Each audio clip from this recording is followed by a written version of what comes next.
तो शाम का समय है, मगरुआ ने एक बार फिर से अपनी चौपाल सजा ली है। और चौपाल पर देश के अलग अलग हिस्सों से कुछ साथी जुड़े हुए हैं। चिंतातुर लोग हैं, सिविल सोसाइटी के लोग हैं, हमेशा चिंतित में रहते हैं, क्योंकि नागर समाज को ही चिंता करनी पड़ती है बाकी के लोगों की। बाकी तो गोल घर वाले लोग अपने अपने खिचड़ी पकाने में लगे हुए हैं। बांग्लादेश में जो हो रहा है या जो हुआ है, उसको लेकर हम लोग फिर से एक बार जुड़ रहे हैं। सरकार के स्तर पे जो हो रहा है सो हो रहा है। नागरिक के स्तर पर हम लोग क्या कर पाएंगे, हम लोग वहां के लिए? प्रशांत जी, जो आपने अध्ययन किया है, जो आपने सीखा है, और जो आप वर्तमान में वहां महसूस करते हैं कि ये होना चाहिए। जी, मैंने अध्ययन तो नहीं किया है, क्योंकि मैं पूरी तरह से अपना जो कार्यक्रम है, व्यवसाय है, या फिर जो कह लीजिए पैशन, ये सब में ही रहा।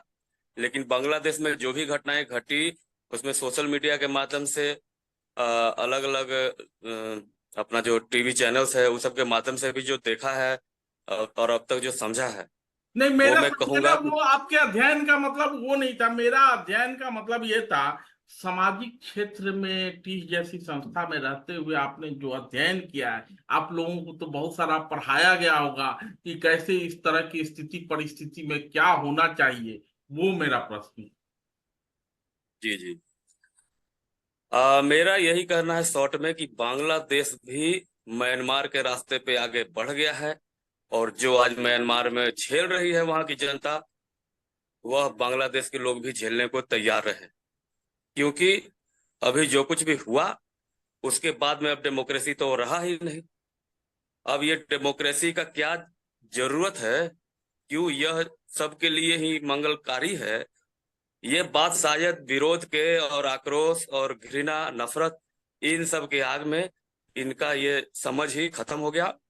और शुरुआत जिस बात से हुई थी, वो मामला जो है सो पूरी तरह से राजनीतिक हो गया, और विपक्षी दलों ने इसका फायदा उठाया। और इसका परिणाम ये हुआ कि कुछ लोग जो अब जिसमें जो इस पूरे घटनाक्रम में जो शामिल रहे, वे लोग को आज नहीं तो कल पता चल जाएगा कि जो उन्होंने किया, वो बिल्कुल प्रेम के खिलाफ किया। और अगर प्रेम के खिलाफ आपने किया, तो प्रेम फिर अभी तो हारा हुआ दिख रहा है, लेकिन फिर कायम होगा। और जो जिस ने किया है, उसका उसको आगे चल के भविष्य में इनको झेलना भी पड़ेगा। तो ये मेरा एक समझिए कि कुछ इसके लिए जानना, बाहर से सोचने की जरूरत ही नहीं महसूस होती। डेमोक्रेसी है, डेमोक्रेसी ही है जो एक प्रेम पूर्ण व्यवस्था है, और इसे हर हाल में सलामत रहना चाहिए। और इसकी जगह पर बाकी जो भी होगा, वो समझिए जो प्रेम के खिलाफ होगा, वो डेमोक्रेसी के खिलाफ, और वो किसी के लिए भी आगे फ्यूचर में हाँ, मंगलकारी नहीं होगा। प्रेम। और बिल्कुल। उस देश में जहाँ क्या नाम है कि मुस्लिम देश में जहाँ शरिया का कानून चलता हो, वहाँ प्रेम ढूंढ रहे हैं, बहुत अच्छी बात है। लेकिन हम लोग प्यार और मोहब्बत से काफी आगे बढ़ चुके हैं। वो जो होना था वो हो रहा है और हो गया है। आगे का राह पे हम बात करना चाह रहे हैं, क्योंकि वो तो पॉलिटिकल चीजें हैं, कौन आएगा कौन जाएगा, प्यार निभाएगा मोहब्बत करेगा क्या करेगा जो। लेकिन जो हमारी हिंदू महिलाओं के साथ हो रहा है, जो हिंदू लोगों के साथ हो रहा है, वो चिंता का विषय है। और आगे का राह क्या होगा, एक सिविल सोसाइटी के नाते? आ, जो शुरुआत एक देश से हुआ, वो अब वही भाव और वही एनर्जी, वो हर वो जगह अब दौड़ेगा जहां से उनको कुछ प्राप्त हो जाए। उनका अपना जो लोभ है और उनका अपना जो अहंकार है, इन सब के लिए वो हर किसी को टारगेट करेंगे जो उनकी जद में आ जाए। तो यह एक मानसिकता है। यह पूरी तरह से भावना की, भावनात्मक जो है डिटोरिएशन कह सकते हैं कि है। और हिंदुओं पे जो हमला हुआ, वो भी प्रेम पे हमला हुआ। तो ये पूरा प्रेम पे हमला का स्क्वायर होता जा रहा है। और जो लोग ऐसा कर रहे हैं, हम लोग को एज ए सिविल सोसाइटी आवाज बुलंद करने चाहिए। कम से कम जो वहाँ की जनता है, उसके साथ हम लोग को एक पैरेलल किसी भी माध्यम से, सोशल मीडिया एक अहम जरिया हो सकता है, हमें उनसे इस पर बातचीत करने की कोशिश करनी चाहिए। उनसे पूछना चाहिए कि क्या उनको प्रेम की जरूरत नहीं है, चाहे कोई भी हो। चूंकि प्रशांत जी बिहार के रहने वाले हैं रंजीत जी, तो प्रशांत जी का जो भी बतकही या जो भी इनका इंटोनेशन होगा ना, वो पॉलिटिकल दायरे में ही होगा।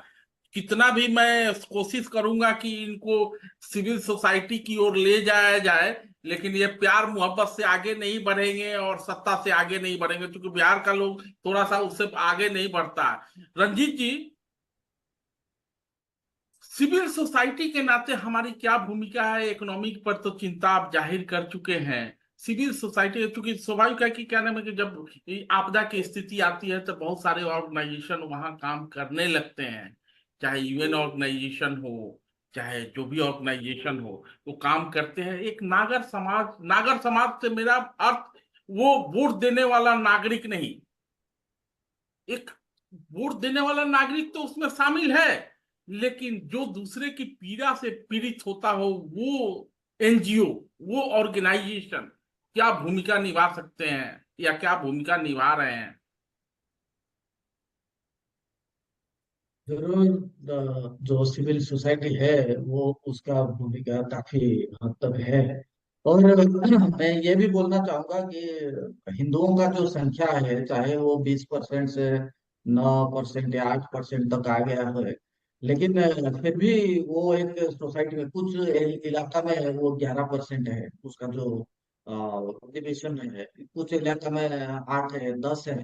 तो ये कुछ कम नंबर नहीं है। तो वो नंबर अगर अफेक्टेड रहेंगे किसी भी अ, देश में, चाहे इंडिया में हो, कोई भी माइनॉरिटी, इतना 10% के आसपास का जो नंबर होता है, उसका पीड़ा तो सबको होगा, लेकिन उसका सॉल्यूशन तो भी सबको करना पड़ेगा। मेजोरिटी सोसाइटी को भी करना पड़ेगा। नहीं तो मेजोरिटी सोसाइटी का मतलब कुछ नहीं रहेगा। उसको फिर फनाटिक बोला जाएगा, उसको फिर एक्सट्रीमिस्ट बोला जाएगा, उसका हर जगह निंदा होगा, हर जगह प्रॉब्लम होगा। तो सिर्फ मारने से या जो प्रॉब्लम है वो तो चलेगा नहीं। वो चाहे कुछ छोटी सी समय में आप प्रोटेस्ट किए, उसके बाद हिंसक हो गया, वो उस वक्त तक ठीक है। लेकिन जो इंटरनेशनल कम्युनिटी है, अंतर्राष्ट्रीय समाज है, वो तो जरूर आएगा, सिविल सोसाइटी भी आएगा। जैसे कि भारतवर्ष में भी देखा जाए तो हर जगह उसको लेकर काफी चिंतित है, प्रोटेस्ट भी हो रहा है कि उसको कैसे अच्छा से रखा जाए, बांग्लादेश का ऊपर कैसे दबाव डाला जाए। क्योंकि हमारा अदानी का बोलो, टाटा का बोलो, किसी भी कंपनी, इंडिया का जो टेक्सटाइल है उसका सब इन्वेस्टमेंट उधर है, पोर्ट में है, आपका हर जगह है। तो इंडिया का जो वॉइस रेज होगा वो सिर्फ सिविल सोसाइटी नहीं, गवर्नमेंट की तरफ से लिखित आकार में भी दिया जाएगा कि अगर ये बंद नहीं होता है तो उसको आप आगे बढ़ ही नहीं पाओगे। क्योंकि हसीना जी का जो हटना एक कारण था इकोनॉमिक स्लो डाउन, जिसमें बेरोजगार होगा।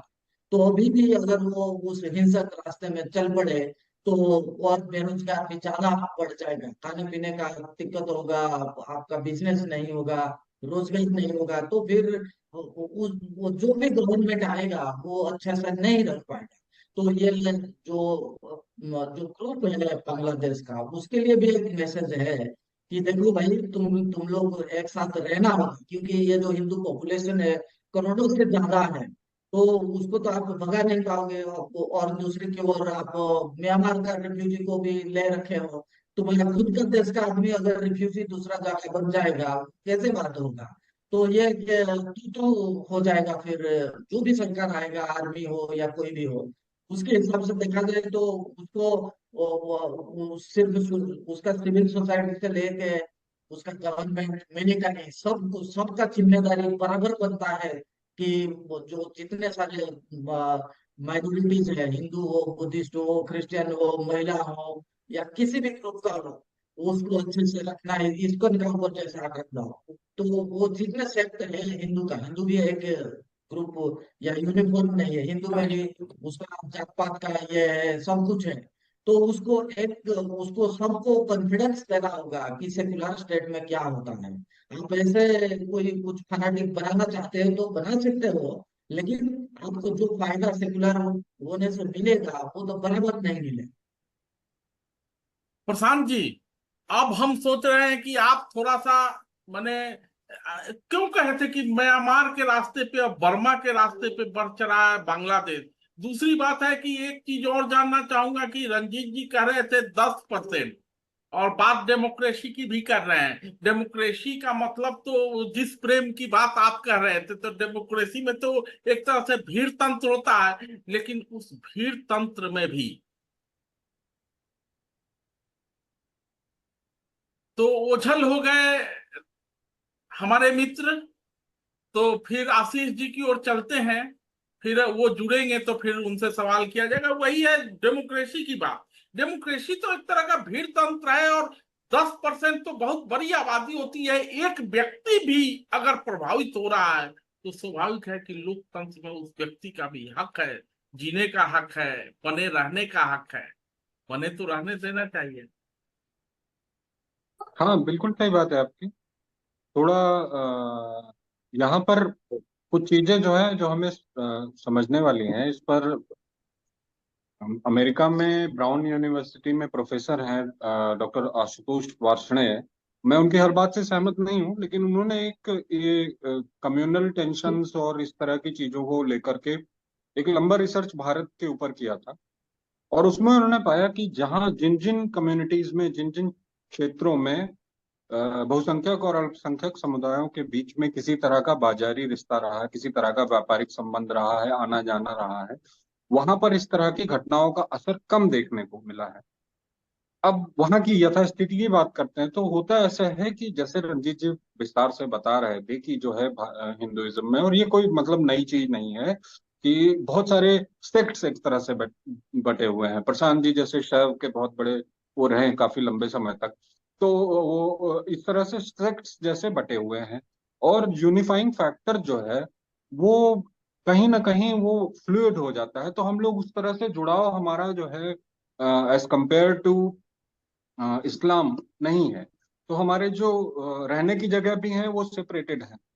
तो ये सारे ये कुछ फैक्टर्स हैं जिन पे ध्यान देने की जरूरत है। डेमोक्रेसी की बात करते हैं तो इस पर पॉलिटिकल साइंटिस्ट्स ने, राजनीति शास्त्र के शोधार्थियों और अध्ययन करने वाले लोगों ने इस पर बहुत सारे मॉडल दिए हैं। इसमें एक मॉडल सिंगापुर का भी है और एक मॉडल लेबनान में भी ट्राई किया गया था।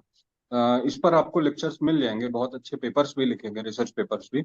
उसमें यह है कि जैसे चार पांच समुदाय हैं, एक दो समुदाय है, तो उसका ये मतलब नहीं है कि जिसका नंबर ज्यादा है बार बार उसी को, क्योंकि ऑब्वियसली उसका वोट बैंक ज्यादा है तो संभावना उसी की चुने जाने की ज्यादा है। तो पावर शेयरिंग का कॉन्सेप्ट आता है कि अगर कोई किसी की संख्या कम है तब आप इंश्योर करिए कि वो उसको भी जगह मिले। तो उसका ही कहीं ना कहीं मिलता जुलता स्वरूप अपने यहाँ, हालांकि ये बहुत लोगों के लिए टची सब्जेक्ट है, अपने यहाँ उसका कुछ मिलता जुलता स्वरूप के रूप में रिजर्वेशन को डेवलप किया गया था। एग्जैक्ट सेम नहीं है, थोड़ा बहुत अंतर है उसमें। उस तरह से एक ये चीज डेवलप की गई थी। सिंगापुर ने क्या किया, सिंगापुर में मान लीजिए चार समुदाय मुख्य रूप से हैं। मलय है, चाइनीज हैं, हिंदू हैं और क्रिश्चियन हैं। जहां तक मुझे ध्यान है, एक बार फिर से देखना पड़ेगा, रिफ्रेश करना पड़ेगा। तो वहां पर ये नियम है कि यदि पहली बात तो किसी भी चुनाव में धर्म, जाति, मजहब, आइडेंटिटी जो है उसके नाम पर वोट नहीं मांगे जा सकते हैं, वो असंवैधानिक है, उस पर सजा हो जाती है। दूसरी बात, यदि चार में से तीन समुदायों के लोग पिछले तीन बार में अब बन चुके हैं राष्ट्राध्यक्ष, तो अगली बार चौथी बार जब चुनाव होगा तो वो ऑटोमेटिकली चौथे समुदाय के लिए रिजर्व हो जाएगी। लेकिन यहाँ पे ये भी समझने की जरूरत है कि सिंगापुर ने केवल आर्थिक अपने इकोनॉमिक मॉडल पर सफलता नहीं पाई है, उसने बकायदा ली कुवियान की के नेतृत्व में 30 साल तक एक तरह की पॉलिसीज को फॉलो किया है। आशीष वरना जी, आप देखेंगे जब। आशीष जी, आशीष जी जी। राज्यसभा के उपसभापति हैं हरिवंश जी।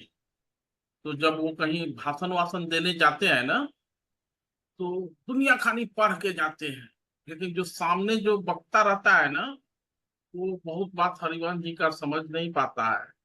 तो आप जो ये रिसर्च पेपर प्रस्तुत कर रहे हैं, बांग्लादेश में जो महिलाओं के साथ हो रहा है, या जो वहां के हिंदुओं की स्थिति है, उनको अभी आपका बात बिल्कुल अच्छा नहीं लगेगा।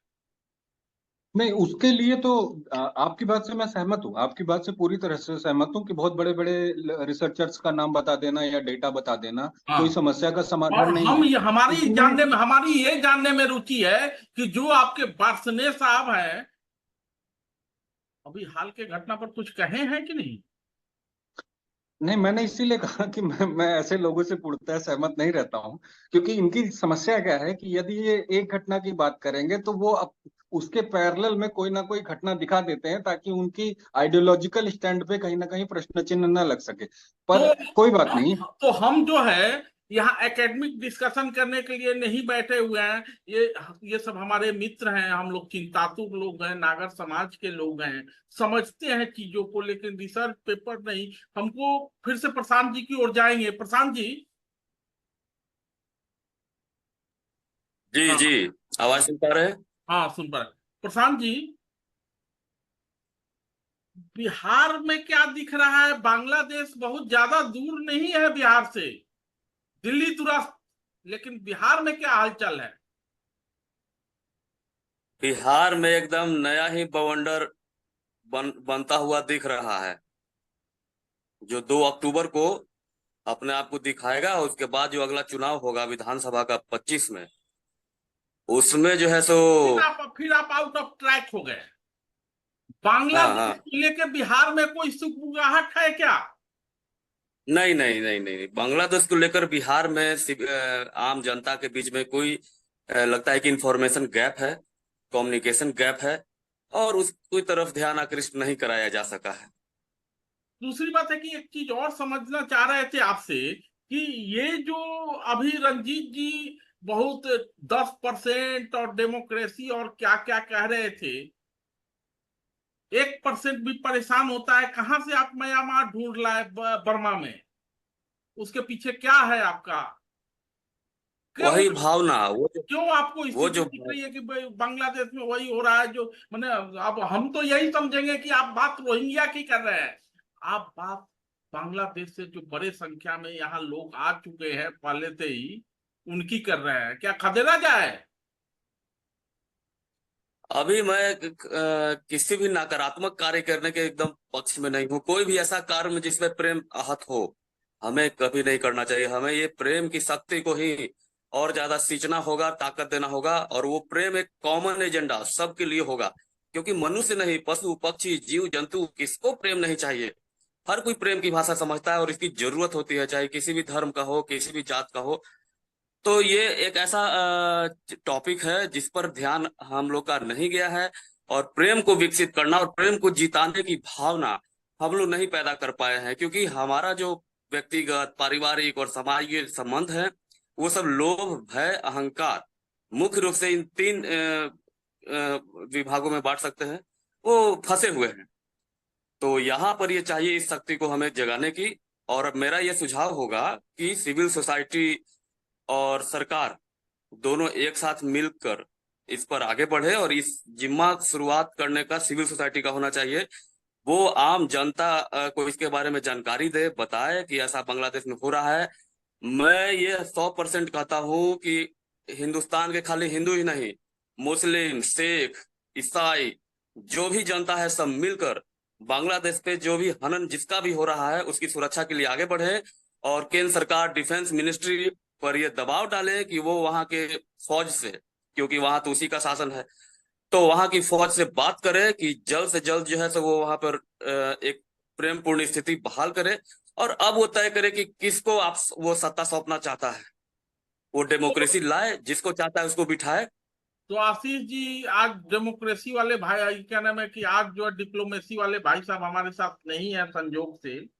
वो रहते तो कुछ सॉफ्ट डिप्लोमेसी और हार्ड डिप्लोमेसी के बीच का अंतर बताते। खैर, हमारे साथ एक और भाई साहब जुड़े हुए थे, वो पता नहीं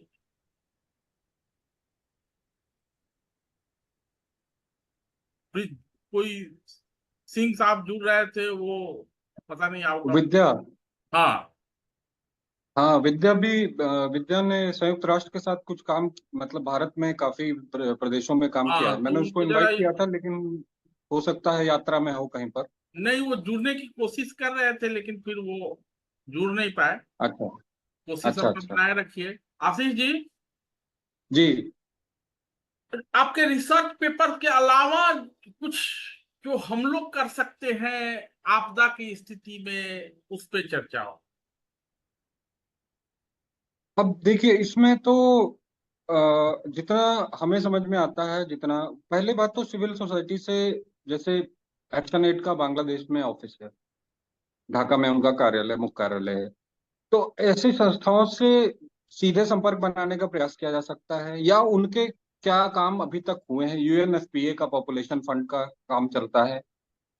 मोहम्मद यूनुस चाहे जितने कंट्रोवर्शियल हो, बैंकर टू द पुअर की भूमिका में ही वहां पर पॉपुलर हुए और उसी के लिए उन्हें नोबेल शांति पुरस्कार मिला। तो ऐसा नहीं है कि वहां पर सिविल सोसाइटी एग्जिस्टिंग नहीं रही। सुंदरबन के एरिया में बहुत काम हुआ है। अब बात आती है कॉन्फ्लिक्ट रेजोल्यूशन की, तो यहाँ पर पहले जो है, जो प्रेम वाले भाव की बात प्रशांत जी कर रहे थे, वो थोड़ा सा मुझे लगता है वो फिलोसफिकल लेवल पर जाकर बात कर रहे थे। अगर हम उसे ग्राउंड रियलिटीज में कन्वर्ट करेंगे तो इनका तात्पर्य यह है कि समुदायों के बीच में संवाद स्थापित होना चाहिए, एक दूसरे की पीड़ा समझें, और उसमें ये भी बात को समझें और समझाएं कि ये जो है लंबे, अभी तो छोटे शॉर्ट टर्म में हो सकता है बड़ा आनंद आए लोगों को कि वो किसी धर्म या किसी किसी चीज की आड़ में हम ऐसा करेंगे तो हमारा ये हो जाएगा, लेकिन लंबे समय में ये चीजें हानिकारक हैं। क्योंकि आप शिक्षा के संस्थानों को ध्वस्त कर रहे हैं, आप अपने यहाँ के कल्चर को ध्वस्त कर रहे हैं, आप अपने पड़ोसी के घर को जलता हुआ देख रहे हैं और कुछ नहीं बोल रहे हैं। भय से भी हो सकता है, ऐसा नहीं है कि आपकी भूमिका ही हो और आप उसमें आप आग ही लगाने गए हो, आप डर के मारे भी ना बोल पा रहे हो, उसमें सब जनरलाइज नहीं कर सकते ऑब्वियसली। लेकिन वहां पर एक संवाद की जरूरत है। और दूसरे, इस समय अंतरराष्ट्रीय मल्टीलैटरल ऑर्गेनाइजेशंस के साथ में ये कम्युनिकेट करने की जरूरत है कि इमीडिएट स्टेप्स जो है लेने की जरूरत है। ये खाली लॉन्ग टर्म पंचवर्षीय योजना नहीं काम करेंगी। यहाँ पर इमीडिएट विड्रॉल, यहाँ पे क्या गवर्नमेंट से हो सकता है, क्या सिविल सोसाइटी से हो सकता है, कहाँ पे दोनों के कोलेबोरेशन की जरूरत है, ये सब चीजें बैठ करके विचार करना पड़ेगा। और लगातार इन पर जो है एक संवाद स्थापित करना पड़ेगा। इसी यही वजह है कि हम लोग लगातार बैठ रहे हैं। सिविल सोसाइटी ऑर्गेनाइजेशन जाएंगे, स्वाभाविक है कि यूएन का ना आपदा प्रबंधन को लेके या आपदा की स्थिति में किस तरह का रिस्पॉन्स होना चाहिए, उनके कुछ गाइडलाइंस हैं, उसी गाइडलाइंस में वो लोग काम करते हैं, वो कर भी रहे होंगे। लेकिन यूएन के अलावा जो नागर संगठन है वो कहाँ व्यस्त है? कलकत्ता में है? रंजीत जी। ये अच्छा। अभी या नगर सिविल सोसाइटी जो है उसका काम तो बहुत है, लेकिन मैं और एक बात भी बोलूं कि बांग्लादेश का जो पॉपुलेशन है हम्म। वो पाकिस्तान के साथ कैसे उसका दूसरा मतलब डिफरेंसेस सब था, वो सबको पता है। लेकिन अभी जो पॉपुलेशन है मोर और लेस यूनिफॉर्म टाइप का है। उनका जो खान पान है, चल है, पहनना है, रिलीजियस बिलीफ जो है, चाहे वो आवामी लीग का हो चाहे किसी भी पार्टी का हो, वो करीबन सेम है। उसका बीच शायद रिश्ते भी होता हो, क्योंकि हमारे इंडिया में भी पॉलिटिकल पार्टी दूसरा हो सकता है, लेकिन हमारा रिश्ता बनता है। पीपुल टू पीपुल कॉन्टैक्ट जो है विद इन सोसाइटी, उसका काफी गहन संपर्क भी है। जैसे कि उसका आर्मी चीफ, उसका हसीना जी का वो रिश्तेदार निकले, ऐसे बहुत होता है। तो ये सभी चीज को सिर्फ रिलीजन या एक दो पॉइंट में चीज नहीं होता है, या प्रोटेस्ट या एक दो चीज में नहीं होता। तो हर चीज हमको एक थ्रेड में जैसे बांधा जाता है, ऐसे सब लगे हुए हैं। तो सिविल सोसाइटी एफर्ट डालेगा तो वो सब सही होगा। लेकिन सिविल सोसाइटी को पहले क्या करना चाहिए? अभी इमीडिएटली हिंसा को रोकना होगा। फिर जो जिसका कुछ हुआ है उसको उसको कंपेंसेशन हो या कुछ ऐसे काउंसलिंग हो, ऐसा कुछ ऐसे चीज किया जाएगा जैसे कि उसका कॉन्फिडेंस है, उसका अनुभव काफी सुखद रहेगा। तो वो रिफ्यूजी होके दूसरा जगह भागेगा नहीं, जैसे 71 में हुआ था या 48 में हुआ था, ऐसे सिचुएशन ना हो। तो ये सब जो है थ्रेड है, वो थ्रेड सब एक्टिवेट हो। अभी सिविल सोसाइटी का वही एक काम है, चाहे इंडिया में हो, चाहे बंगाल में हो, उड़ीसा में हो, बिहार में हो, दिल्ली के ओर से हो या ढाका, जो भी उसका सिविल, हर जगह का जो सिविल सोसाइटी है वही लाइन पे उसको सोचना होगा, किसमें हमारा एकता है। मतलब जो हम हिंसा खाते हैं वही हमारा खान पान का ऊपर ध्यान दिया जाएगा, रिलीजियस प्रैक्टिस जिसका जो है सेकुलरिज्म का ऊपर दिया जाएगा, सभी चीज, बहुत सारी चीजें उनको बांधे रहता है। प्रशांत जी, जैसे इंडिया में। प्रशांत जी, ठीक है, माना कि आपका जी घर जो जी। है ना बोध गया से करीब है, और युद्ध के समय बुद्ध की भाषा आप बोलना चाहते हैं, लेकिन युद्ध के समय बुद्ध की भाषा कोई समझना नहीं चाहता। अभी स्थिति वहां बहुत गड़बड़ है, स्वाभाविक है कि क्रिया की प्रतिक्रिया होगी।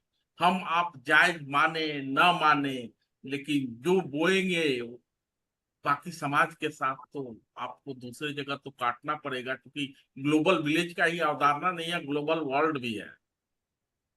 कुछ छुपता नहीं है, आपका किया हुआ कुछ छुपेगा नहीं। बिल्कुल।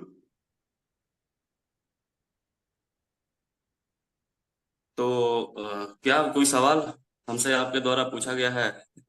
आप युद्ध के समय बुद्ध की भाषा बोलना चाहते हैं, लेकिन कोई सुनने को तैयार नहीं होगा आपकी प्रेम की भाषा। जो आप तो बोएंगे सुना।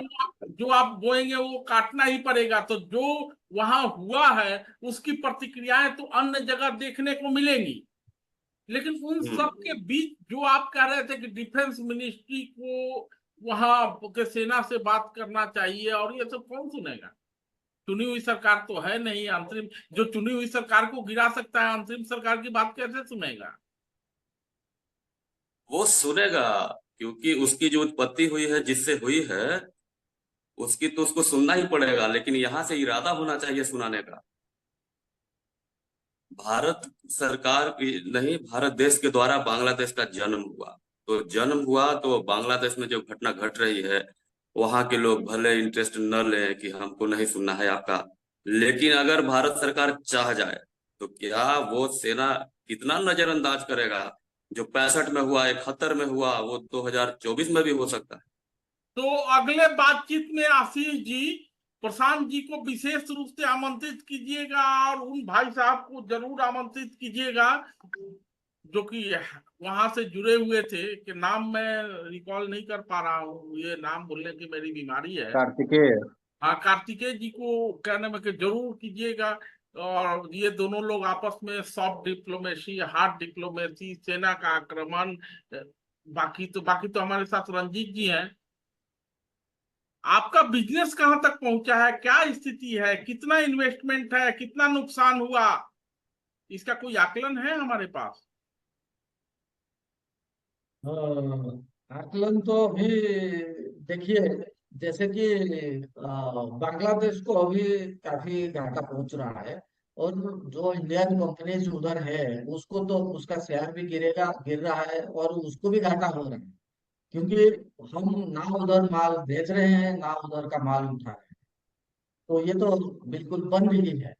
तो इसमें दोनों पार्टी का लॉस होता है। इसीलिए जब हमारा इंडिया में भी भारत छोड़ो आंदोलन ये जो भी है, हम डायरेक्टली वे लीव, हम उनका सामान इस्तेमाल करना छोड़ देते तो उनको उसको अर्थनैतिक घाटा होता। वही घाटा अभी इंडिया का जो इन्वेस्टमेंट है, बड़े बड़े इन्वेस्टमेंट है, ऐसे नहीं कि छोटे छोटे हैं, उसका इंफ्रास्ट्रक्चर में है, कैपिटल इन्वेस्टमेंट बहुत है। वो सबको पिछले 20 साल से हम कर रहे हैं, या 15 साल से खास करके हम कर रहे हैं। उसका तो अभी अता पता नहीं है, आगे जाके वो क्या होगा उसका ऊपर रह के इकोनॉमिक पॉलिसी भी का ऊपर भी चर्चा होना चाहिए। तो वो काफी घंटा हो रहा है, तो और इन मानवीय लोगों का जॉब भी मानवीय संवेदनाएं ही आहत नहीं हुई है, व्यापारिक संबंध भी हमारे वहां से जुड़े हुए हैं। स्वाभाविक है कि व्यापार रोजगार से जुड़ा होता है, रोजगार का सवाल बहुत बड़ा सवाल है। हिंसा में 2-4 दिन पता नहीं चलता है, लेकिन उसके बाद पेट की भूख सताती है, चाहे इधर के लोग हों चाहे उधर के लोग, अर्थात मारने वाले हों, अपमानित करने वाले हों, या अपमान सहने वाले, सबको पेट की भूख सताती है। आशीष।